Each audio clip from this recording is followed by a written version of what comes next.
Ikaw, hindi ko kung sa'yo yun. Bibili mo yun. Yung lugaw. Ang kulit nun, gago.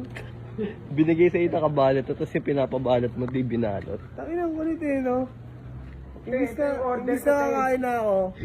Naisip ko siya, ang init, putang inang yun. Ito yung order ko. Hindi mo kasi, tamang lugaw ka eh. Oo. Putang inang kulit eh. Kanina nag-ice cream ka. Ngayon na, painit.